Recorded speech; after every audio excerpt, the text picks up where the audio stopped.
Good morning friends. मैं हमेशा की तरह गुरुद्वारा महान गुरु नानक साहब गोल्फ लिंक साउथ दिल्ली में लंगर सेवा कर रहा था।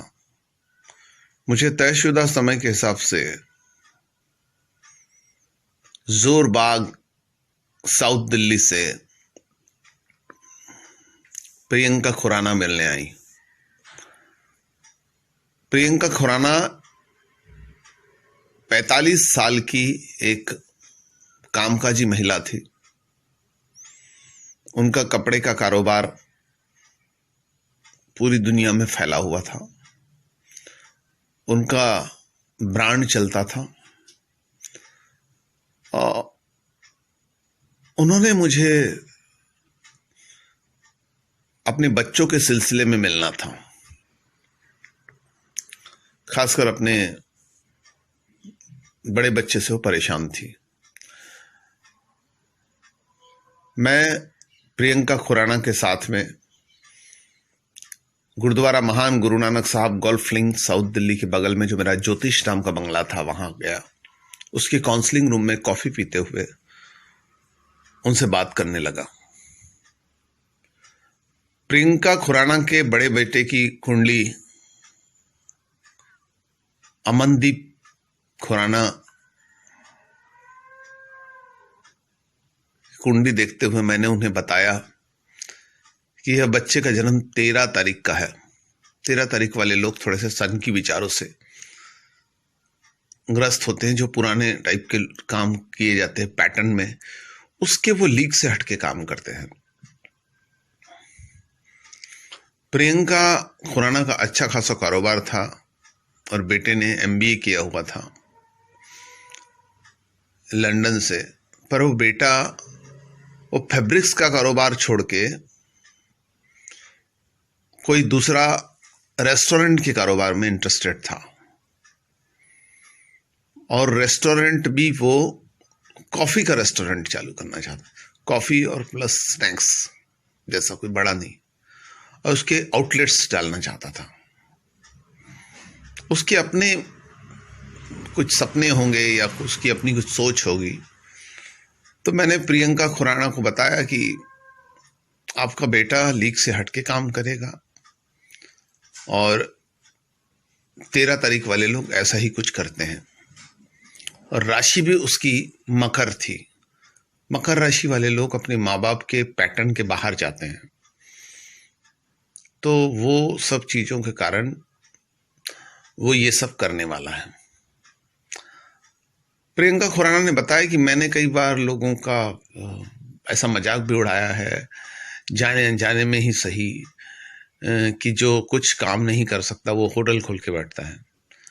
अब आज मेरा बेटा वही काम करने जा रहा है, तो मेरा मजाक मेरे पास में वापस आ रहा है, ऐसा मुझे लग रहा है। तो मैंने कहा ये बात बिल्कुल सही है कि हम जिस चीज से लोगों का मजाक उड़ाते हैं, मजाक बनाते हैं, वो चीजें देर सवेरे हमारे पास आती है और हम शर्मिंदा होते हैं। तो कोशिश कीजिए कि कहीं भी जाने अनजाने में कोई भी व्यक्ति को हंसी का पात्र ना बनाया जाए, क्योंकि क्या पता कौन सा व्यक्ति किस स्टेज में ये सबका और किस मजबूरी में ये काम कर रहा है। अगर हंसना है तो हमारी अपनी मूर्खता पे हंसे, जोक पढ़कर हंसे या कोई कॉमेडी फिल्में देख के हंसे। अपने जिंदगी में, समाज में किसी मोड़ पर किसी आदमी की हंसी उड़ा करके उसको गप्पे मारना, ये बहुत भारी पड़ जाता है कभी कभी। और किसी की दिल की आत्मा से निकली हुई जो बद्दुआएं हैं वो बहुत बुरे तरीके से हमको हर्ट करती हैं। ये भी हो सकता है कि आपका बच्चा लीक से हटके काम कर रहा है और वो आपकी चीजें आपके पास में वापस आई है। प्रियंका खुराना थोड़ी शर्मिंदा हुई, पर मैंने उन्हें साथ में एक और बात बताया कि आपका बच्चा फेल्यूर नहीं रहेगा। वो जो भी काम करेगा उसमें बहुत बड़ी कामयाबी प्राप्त करेगा और आगे आपको उस पर फक्र होगा। और रही बात समाज की, समाज क्या कहेगा, तो पंचतंत्र में एक कहानी आती है जिसमें दो पिता पुत्र है। वो एक गधे पर बैठकर जाते रहते हैं। तो समाज, कुछ लोग कहते हैं कि देखो दोनों बाप बेटे एक ही गधे पर बैठ के बेचारा गधे पर अन्याय कर रहे हैं।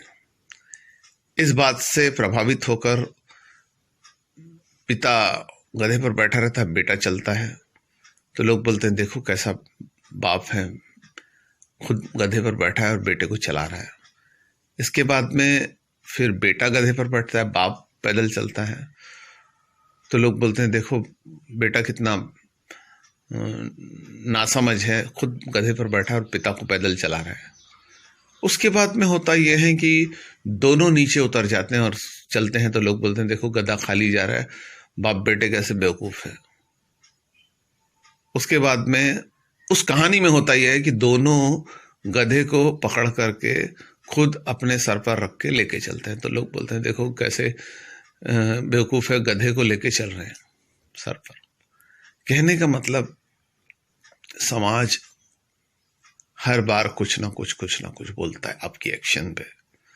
आपको समाज की परवाह बिल्कुल नहीं करनी चाहिए। आपको जो आपके लिए सुटेबल हो वो स्टेप्स उठानी चाहिए, और यदि आप ऐसा करते हैं तो ही आप कामयाबी की तरफ जाओगे। लोग क्या कहेंगे, अगर इस पर आपका ध्यान होगा तो आप लोगों की सुन के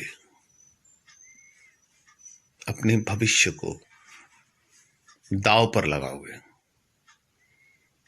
लोग हर हालत में कुछ ना कुछ कहते हैं।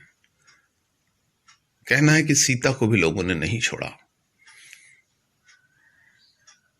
तो लोगों की बातों में ना आए, लोगों की बातों से प्रभावित ना हो, और जो आपको समझ में आता है वो आप करें। तभी आप कामयाबी की ऊंचाइयां प्राप्त करेंगे और आपके जीवन में सुख शांति आएगी। धन्यवाद।